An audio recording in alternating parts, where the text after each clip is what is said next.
Welcome to Real Shame. It's a twice a week, sometimes more show where we review movies from our movie list to shame or movie blind spots.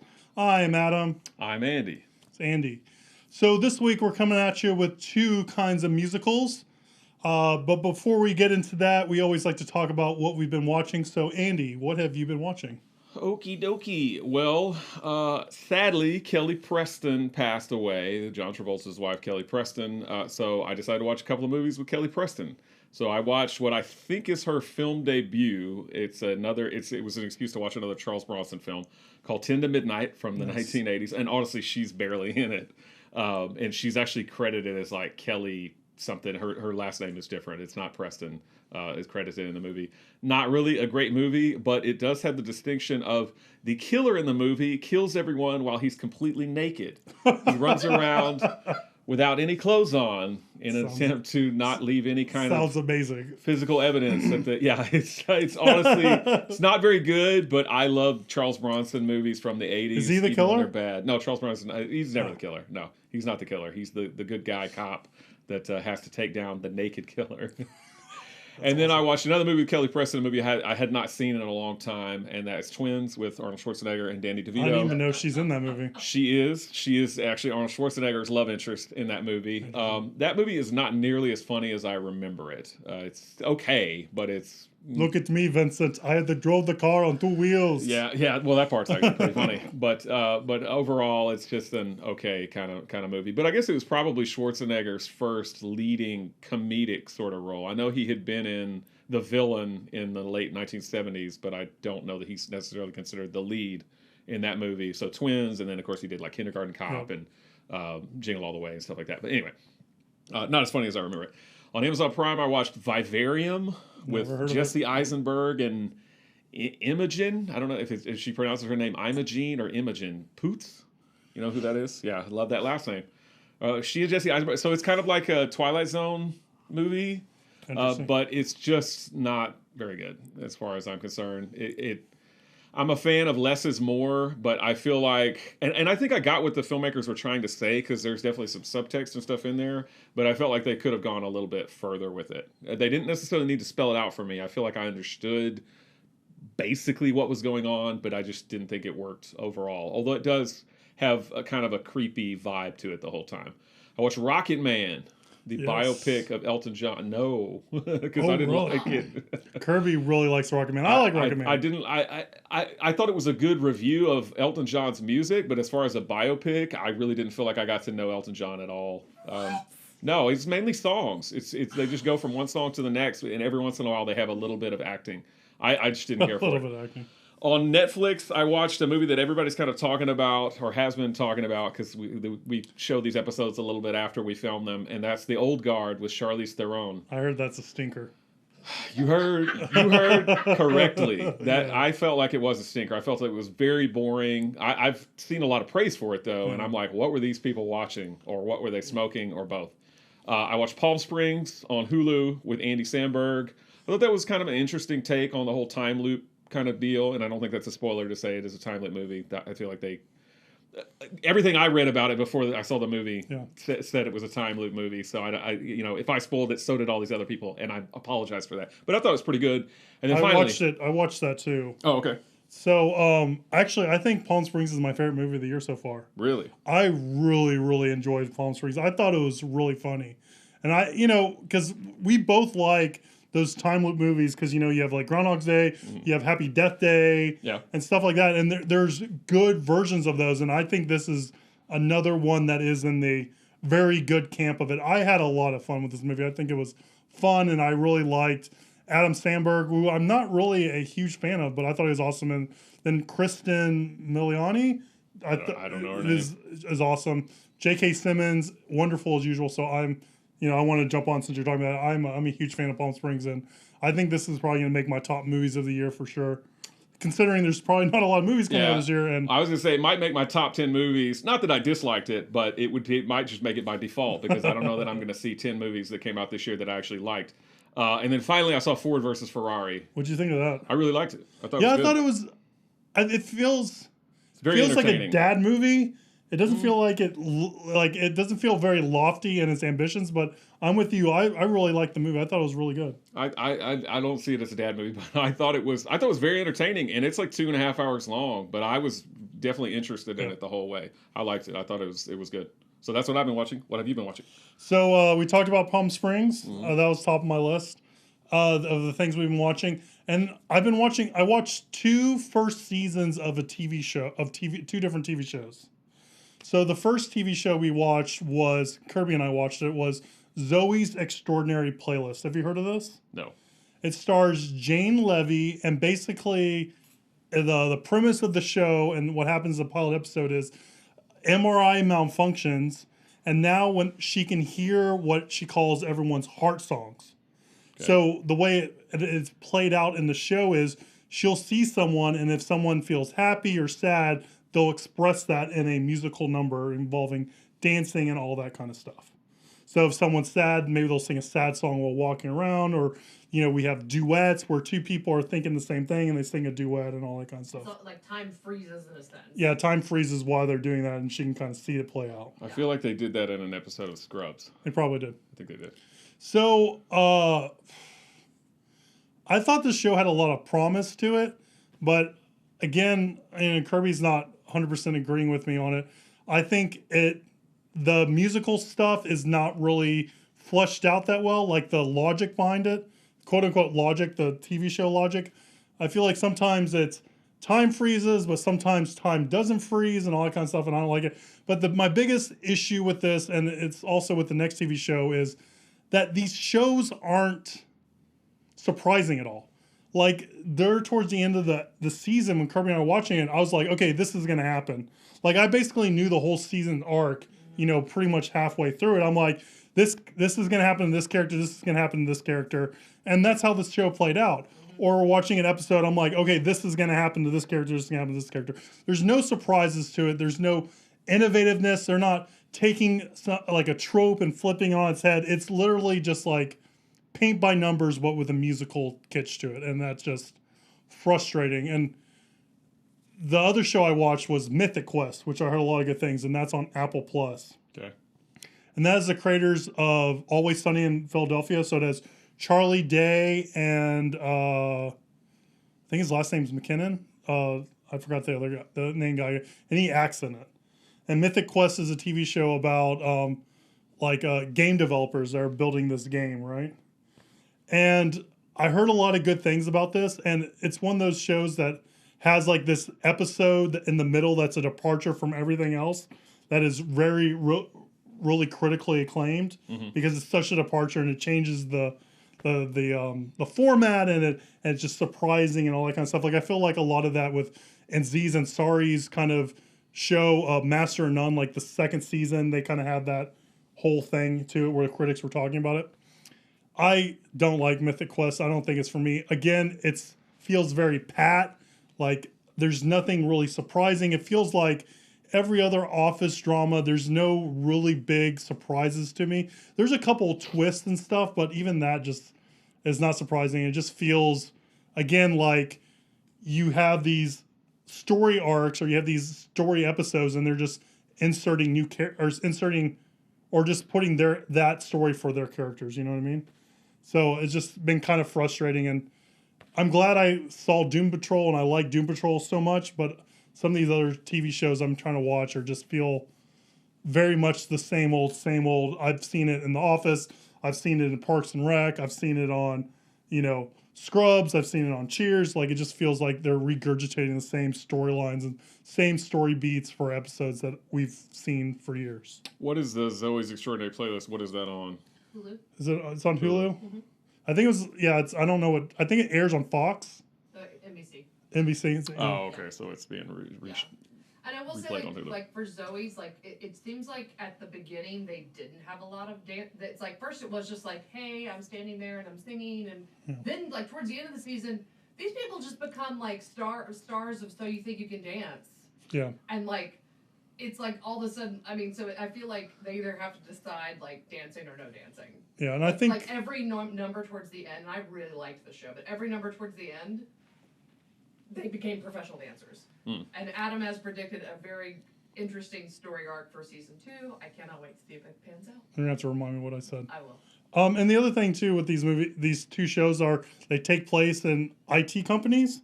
Like Zoe works for like a Google like company, and then Mythic Quest is obviously a game developer. Yeah. And so I think working in IT as I have, Spoiler. you know, there's some stuff like with that I'm like, that's not really right, or that seems kind of off, or that seems weird. I don't know. I Mythic Quest honestly, episode was really good. The last one? Yeah. I don't know. That's the other thing I heard too was their quarantine episode was really good, but it wasn't. Not to me. This at the end of the, I think we spent far too long on this. I'm sorry. It's gonna be another hour episode. Is these shows make me want to write television because I feel like I can do it better. I probably can't do it better because I'm obviously not a television writer, but I just feel like it could be done better. I feel like there's much they're leaving a lot on the table for both of those ideas, and it's frustrating to me as a viewer. But that's just me. Yeah. All right, so that's what we've been watching on this episode of Real Shade. That's it. Stay tuned next time. We're going to talk about something else. All right, so let's dive in before you get angrier. Let's dive into the movie that we're going to talk about today. It's 1927, and Monumental Pictures is riding high, largely on the success of Don Lockwood and Lena Lamont, who are their two big stars. But there's trouble on the horizon. Warner Brothers, who? No. Warner Brothers has just come out with their first talkie picture, The Jazz Singer. Jazz, I gotta do jazz hands when I say Which we that. haven't seen. It's a fad, people say, at least until it becomes a huge hit. Now Monumental Pictures has to make their own talkie, but there's one big problem. Lena Lamont, who's one half of the star duo of Lockwood and Lamont, has a voice like nails on a chalkboard. She basically sounds like that. Can Don and his best friend Cosmo come up with a solution to this problem? And will it involve their new friend, who happens to be Don's new love interest, Kathy Selden? Oh, no. All of this happens and more in Singin' in the Rain, which is what we're going to talk about today, starring Gene Kelly, Donald O'Connor, and Debbie Reynolds. It was released in 1952, and unless you've been living under a rock somewhere, you've probably heard of it, or at least you know the famous song Singing in the Rain and Gene Kelly kind of dancing around in the rain. It's one of the most beloved musicals of all time. Oh, folks, this is it. This is it.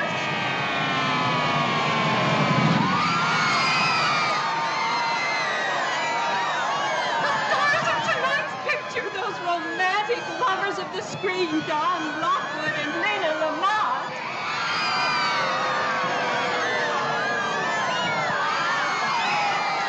Ladies and gentlemen, when you look at this gorgeous couple, it's no wonder they're a household name all over the world, like bacon and eggs.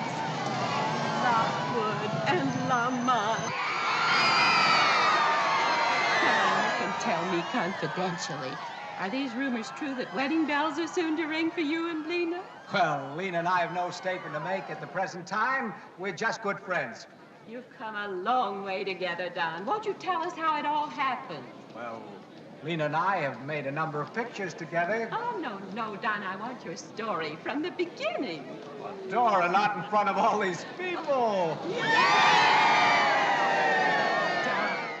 It was co-directed by Mr. Gene Kelly and a guy named Stanley Donen, who actually lived a long time and had a long career. He just passed away last year at the age of 94. Wow. Gene Kelly was fresh off a win for Best Picture the year before for An American in Paris. It actually won 7 of 9 of its Academy Awards that it was nominated for.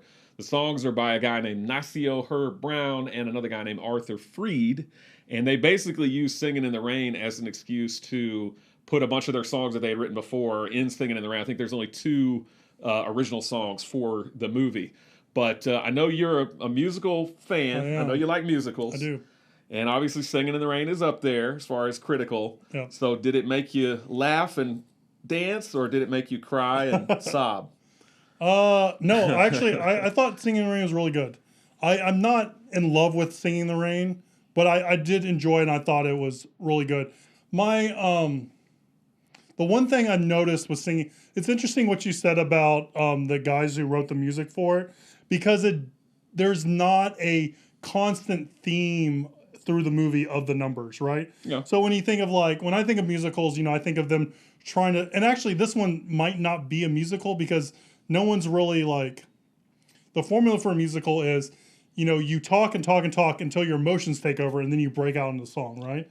And all those songs in this movie are really kind of, I feel like, diegetic. They're of this, they're real world. They're not singing their heart's desire, their feeling. I feel like they're just singing numbers in the thing. That's fine, but you have to call this movie a musical. No, but that's you can't get away with not calling it a the musical. iconic scene of Gene Kelly singing "In the Rain" alone. All right, well, maybe I'm wrong. Yeah, but it does. So back to like I said, I could be wrong. but the songs don't really have a there's theme no theme. There's no necessarily. constant theme between all the stuff.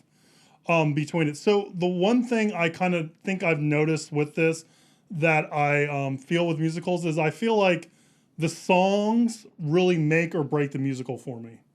So whether or not I because we watched Camelot, which is a musical, Kirby and I did, and the songs are not great. Don't look at me. I love that movie. But for me, the movie's just not that good because I'm not a big fan of the songs. Do you think Camelot there was more of a cohesive? Were the songs cohesive in Camelot? I do feel like the songs were more cohesive in Camelot. And his first reaction to Singing in the Rain was he goes, "I feel like they just picked things out of a catalog."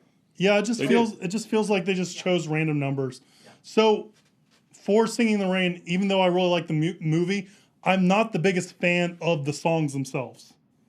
So I think that's the reason why I don't really love the movie as much, and I really like it, is that the songs aren't, I don't want to sing the songs, I don't want to be, it's like that kind of thing. They're just okay songs in my book. Does that make sense? It does make sense. Minus the not being a musical thing. So what about you? How long has it been since you've seen Singin' in the Rain, and what do you think about the movie? I mean, it's been a while, but I love this movie. I think when you talk about movie magic, this is the kind of movie that you're talking about. I can easily see why this is included on the greatest films of all time. I can easily see why it's included on the greatest musicals of all time, and possibly the greatest musical of all time. It's not my favorite musical, but I have such a good time watching this movie. And I mean, I see what you're saying about the songs kind of not really having a cohesive kind of theme throughout them, but I like the song so much I don't care. Mm-hmm. I mean, some of the kind of slower songs, obviously I like the ones where Donald O'Connor's doing backflips off of walls. That is probably, I would maybe argue that is a better scene than not better scene. I would argue I like that scene better than I like the Singing in the Rain scene. But I like both of them really well. Yeah, I mean, I like it too, just because it's insane, the physical comedy that he does, and apparently, from what I read, I did not know this. He was like a 4-pack-a-day smoker or something ridiculous, and he had to recuperate after he did that scene. And I read he had to do it twice because I guess they lost the footage or it was somehow destroyed or something like that. But still, I can't imagine doing that at any age. No. I don't care. I mean, obviously I couldn't do it now. I'm not fit at all now. But even when I was at my fittest in life, I don't think I could have done the stuff, much less if I was a 4-pack-a-day smoker or whatever. I think that's insane. I like the Fit as a Fiddle where they're playing the fiddle and they're dancing and playing each other's, reaching around each other and doing it behind their head. I like the song that he sings, that Gene Kelly say, "You Were Meant for Me," that he sings to Debbie Reynolds. I mean, I don't love the song, on the stage, but I like he's turning on the lights, he's doing this, and then the whole kind of obviously Singing in the Rain. Everybody kind of knows that one, and then the whole Broadway melody sequence where he dances with Sid Charisse. I don't like the Broadway melody sequence. You're crazy. I just think it's just so impressive looking, and I like the other sequence that Debbie Reynolds is doing, with I forget the name of the song, but. Anyway, in the party, or is it in the party? Well, I kind of like that one, but the one where she's on set, she's doing some movie, which I forget the song, but all that stuff. Anyway, I think the songs are so good. I think the characters are so likable and so much fun. Even Lena Lamont, who ultimately is kind of the villain of the movie, she's barely a villain. They kind of make her into the villain right towards the end. Suddenly she's like, oh, Debbie Reynolds is going to have to, be my voice, and she's not going to have her own career. Well, she does get her fired too from the law. Well, she does, but I mean, I don't even consider that to be a big deal. But by the time they kind of get around to making her the quote unquote villain, they wrap that up really quickly, right? But so I do like the big reveal at the end. Yeah, where they pull the curtain. Yeah, where she's like sing and sing, and she goes out there and Debbie Reynolds singing, and then they because I was like, because they're like they had a plan. I didn't know that was coming. Right. So it was very surprising to me when they actually revealed that it was Debbie Reynolds all along. So the lady that plays Lena Lamont is a lady named Jean Hagen, and she got this part because 2 years specifically before Singin' in the Rain came out, there's a movie called Born Yesterday, and Born Yesterday has a lady named Judy Holliday in it, where she talks like this. She talks like Lena Lamont or Jean Hagen does. And actually, Judy Holliday had performed in Born Yesterday on Broadway, and Jean Hagen was her understudy. So when she went into audition for Lena Lamont, she just did an impersonation of Judy Holliday, and they gave her the job, and she did so well. She actually got nominated for an Academy Award for her role as Lena Lamont. Nobody else got any kind of acting nominations or anything like that. That's crazy. The only other thing I think it got nominated for was like Best Score or something like that. It didn't win either one. It also has Rita Moreno in it. Miss EGOT winner. She's an EGOT winner, and she's technically a PGOT winner, which I didn't even know PGOT was a thing. Pulitzer Prize? It's either Pulitzer Prize if you qualify or if you win a Pulitzer Prize or you win a Peabody Award, you're considered to have gotten a PGOT. PGOT, wow. And an EGOT, if you don't know, is when you've won an Emmy, a Grammy, an Oscar, and a Tony. And Rita Moreno is still with us today. She's still acting, and she's 88 years young. That's crazy. 88 years young. Obviously, she was in West Side Story as Anita. She won an Academy Award. And that's where she got the O in EGOT. Let's see. It also has Kathleen Freeman as Phoebe Dinsmore. She is the nun in the Blues Brothers. Have you seen Blues Brothers? Kirby, have you seen Blues Brothers? Yeah. So the nun that like floats back after she like chastises she has a really funny part in that movie. Blues Brothers 2000. Who is Phoebe and who's Phoebe didn't? She is the diction coach. She's trying to get Lena Lamont to speak properly. Yeah, and failing miserably. Oh man, I felt sorry for the speech coach for the guys. For Gene Kelly. Yeah, Gene Kelly, because obviously it's not hard for Gene Kelly to speak like that. Yeah. And so the whole time he's just like, a nose for noses, a Moses for nose. Yeah. And the guy's like, dude, like, he's like, they don't pay me to sing for you guys. Just do it. And he's just like, I can just see him just like ripping out his hair while they're just like. Well, and they're all dancing around because they're singing Moses Supposes or whatever. And they're putting like lampshades on him and like covering him up. Oh, yeah, because he's sitting on the desk and they give him the. Yeah, he's like, hey, whatever. They got the gotta dance. So I mentioned Sid Charisse. I didn't realize she was actually, she was born in Amarillo, Texas. And her name is Tula Elise Finklia. Whoa. But she married a guy whose last name was Charisse, so that's where she got the last name. And then apparently when she was a child, her brother tried to call her Sis, but he called her Sid. So that's where Sid Charisse comes from. Interesting. And then choreographer. What? Sid Charisse is the choreographer. Oh, for Singin' in the Rain? I thought Stanley Donen was choreographer for some reason, but... And that's why she is in the Broadway featured Melody, in Broadway Melody so much. Maybe not. I mean, Gene Kelly's never going to say he didn't choreograph something. But right. But I think as far as like... That SOB. No. Hey, I hear he terrorized people on the set. Yeah, apparently he was mean to Debbie Reynolds, who was like 19 whenever she made that. And she is very young and very tiny. And what about Good Morning, Good Morning? Love that song. Oh, yeah. I love that song. I mean, I like I said, the melodies for the songs for me they just don't stick with you like I think with like more modern musicals and stuff like that, you know?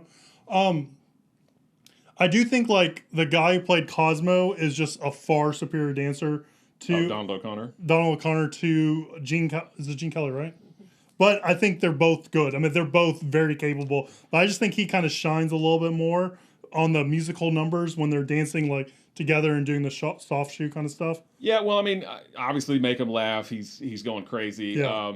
I think he's probably a little peppier in this movie. It seems to flow through me a little bit easier. I really like the inside Hollywoodness of it. Like, I like that it's about the studio system. I really like the stuff where basically how he I can't remember the main characters. You shouldn't have come. I like how what's Gene Kelly's character's name? Don Lockwood. I like how Don basically makes it just because like the other guy can't fall over a bar. And so he steps up and does that. Yeah. And then there's like a whole bunch of like these montages of like scenes that he's in, and all those. He goes to a shack that just gets blown up. All those are awesome. Yeah. I have the motorcycle going off the hill. Mm-hmm. I mean, all those were really great. I really like all the behind the scenes stuff. I really wish. Before you go into the best part to me, after he has all that crap happen to him as a stuntman, when the producer comes up and he goes, "I asked the director who his stunt team was. He said they were all you." Okay, sorry. Go ahead. No, I was just gonna say I really like the behind the Hollywood scene stuff. I really thought like for the beginning that it. And this probably wouldn't happen when the movie came out, but I thought that Cosmo and Don were going to have a relationship. Like, I just really thought that it was going to be, I thought that was going to be coded in the movie. Oh, no. But I know for its time that would have been very, not cool and stuff like that. But that being said, I would be interested to see a movie that kind of has that twist to it done modern. Like, I would, because I like that whole idea that the studios decided who you're going to date, and they were putting that out to the tabloids and stuff. So I think that is ripe for, and maybe there are movies like that I haven't seen, but I think that is a ripe area to kind of draw from for like a, unrequited love or like a Romeo and Juliet thing, star-crossed lovers kind of stuff. Like I like that in this movie, and it made me kind of want to see more of that kind of stuff. Yeah, if that makes sense. So only 2 original songs, as I mentioned, were composed for the film. They were "Make 'Em Laugh" and "Moses," or sometimes it's called "Moses Supposes." Oh, really? The song "Singin' in the Rain" was already a well-known song before it appeared in this movie. It appeared originally in a movie called The Hollywood Review of 1929, and it was actually sung in, I think, 4 more movies before it was finally in Singin' in the Rain. Apparently, Gene Kelly, as rumor has it, was very sick whenever he filmed the whole Singin' in the Rain thing. Yeah. He had like a fever and cold. I don't know. That maybe just anecdotal or whatever. But I read some sources that said that was true. I read some sources that said that's all BS. Also that they mixed milk with the rain to make it appear better on camera. But then I read other sources that said that's a total fib or whatever. Yeah. Who knows? Anyway, it makes for an interesting story. In 1989, this movie was one of the first 25 movies to be chosen by the National Film Registry for preservation. I wrote down the list of all the other ones, but I'm not going to name them all. But some of the other ones, just to give you kind of an idea of the company that it was in, was Citizen Kane, Gone with the Wind, Maltese Falcon, The General with Buster Keaton, Mr. Smith Goes to Washington. There's one documentary on the list, Nanook of the North. Oh. Which maybe we'll get around to, and Some Like It Hot, Billy Wilder, Some Like It Hot. So those are some of the other movies. So obviously, this is an important film. I don't think we have to tell you that it generally appears on a lot of critics' top 10 lists of all time. And like I say, I mean, when I think of just a fun movie magic kind of movie, I think of Singin' in the Rain. I mean, it's definitely in my top 10 musicals, if not my top 5. I don't know where exactly it would land on my top movies list. Not in the top 10, although I do love it. But I just think it's a lot of fun. Again, I think when you watch, if you're in a bad mood, I think you watch this and it'll put you in a good mood because it's just, everybody in it is just so damn likable. Even Lena Lamont with her voice like this is still pretty funny. And also I wanted to bring up that I love that part where the audio gets off sync from the film. Oh. And so, she's just like shaking her head. And it's like, no. Yeah. And the guy's talking. It's like, yes, or whatever. Or maybe I've got it reversed, but I love that. And like you said, the whole Hollywood aspect, the behind the scenes stuff is cool. I like them trying to mic her up like different ways where she can't like talk into the flower pot and she keeps on turning away, or they try to put it on her shoulder and like it's like the Doppler effect or whatever. You hear every other word or whatever because she's turning her head. And every time the director's like, talk into the bush. The cord goes across the thing and into it. And then the guy then the producer guy pulls it. She's like, "Whoa!" Yeah. So I love all that stuff. I really wish, and I think this would happen if this movie was made nowadays. I really wish we could have seen the final film that they made, because originally it was going to be the dueling Cavaliers, right? And it was going to be a period drama, take place during like the French Revolution, I think, or something like that, or back. No, not the French Revolution. I don't remember. I just remember it's like a sword fighting thing. I'm not sure exactly where. But then they turned it into, the Dancing Cavaliers, where and the plot sounds so crazy and so interesting. I want to see it, where he's like, gets knocked on the head and goes back in the time and stuff. So I think if this movie's made nowadays, they would have made something like that for a supplemental feature. I could see that happening. But I'm really kind of curious to see what that would look like. Yeah. As a movie. And we brought up the different musical stuff, and I'm just not a fan of that Broadway melody number. I feel like it's far too long. No, it's like 30 minutes long. It feels like it's not 30 minutes long. Is it 13 minutes? 13 minutes. Also, just fair warning. There's a lot of older musicals like that have a closing number that is very long. Yeah, that's kind of a trend. And I noticed 2 cuts during that number while they're dancing, and one of them just really was like super jarring to me, and I had to go back and pull it back up again because I was like, it like really kind of threw me out of the film. The girl, and she literally is like standing, and then next frame she's like, I mean, it's like. It's really. It wasn't our. It wasn't. They have a missing frame, perhaps. No, it was more than a frame. A few frames. Trying to combine 2 performances. Maybe. And it was just. I bet it was just like, this is the closest, whatever. Yeah. Because again. No, but nobody noticed back in 1952 when they saw it on the big screen. But it was kind of jarring, actually. It was really surprising. But it just to me, like, the song wasn't that interesting for the Broadway melody, and it was just so different than everything else. Like, it was all like the sets were like painted, and it just didn't. It's just a big kind of lavish closing number that they have for the movie. I really like when he's dancing with Sid Charisse, and she's got like the white veil, which is constantly flowing all around and going up in the air and everything. I was like, how the hell are they doing that? It was weird, but it was cool. I like that. It reminded me of the urban myth where like I don't even know if this is real, but she's wearing a scarf and it gets caught in the tire wheel. I mean, I don't know why. I just mean that happened to I forget her name, but yes, that did happen to somebody. Oh well then. Yeah, not Sid Charisse though. It did happen to somebody. I mean, we'll look it up between now and I hear what the next Adam's episode. saying. I mean, I think like. I love these types of musicals. I've seen a ton of them, so I'm used to it being like, okay, cool. This is this performance. This is this performance, and they exist in the world. But yeah, I mean, it was. But it also too, like they shot that sequence later. Yeah. Like it was not like originally going to be part of the deal, and it was like a result of An American in Paris. Yeah, which has a similar kind of vibe, right? I get why they did it, but I just wish the numbers were catchier too. But I feel like it has quite a few catchy numbers. Maybe that's just the more. Maybe it's not just my cup of tea music wise. But again, I'm saying these things, and it's not like I don't like the movie. Actually, I'm pretty fond of the movie, but this is just me kind of like. Well, and a lot of these older musicals that you're going to find, if you watch more of them, they are going to be like that, where the songs don't necessarily, they're not like Fiddler on the Roof or some kind of more kind of modern musical, although now Fiddler on the Roof is pretty old, but I still consider it more of a modern musical than I do Singin' in the Rain. You do have just kind of songs almost kind of shoehorned in there because they existed, and somebody was like, hey, we can use that and for cheap, or we don't have to pay for it, or whatever, for whatever the reason may be. So I think there's a lot of movies that are kind of like Singin' in the Rain, but I think Singin' in the Rain is, better than most, if not all, of kind of these older period musicals. It's 100% fresh on Rotten Tomatoes. That makes sense. And it's 95% fresh audience score. Roger Ebert and Leonard Maltin both give it 4 stars. Yeah. And since we did a musical for this episode, I decided to pair it with another musical, although this one is a little untraditional, shall we say, musical-wise. Whereas most people think of a musical as, like you said, somebody's kind of walking along and talking, and suddenly they burst into song, perhaps they burst into dance, perhaps they burst into song and dance.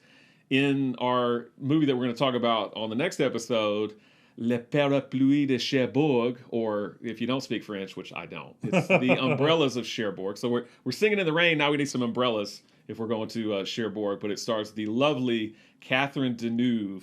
It's from 1964, and we're going to talk about that next time on Real Shame. All right. So to wrap this up, if you have an email, we answer questions on air. If you have an email, if you have a question, we answer those on air. If you have a computer. If you have a computer. Yeah, if you have if you want to test your email works, just send it to realshame@gmail.com.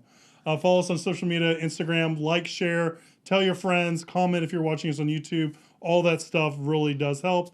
And we'll see you next time as we dive into Umbrellas of Cherbourg. Umbrellas of Cherbourg. Cherbourg. Cherbourg. And we'll see you next time, guys. Thank you.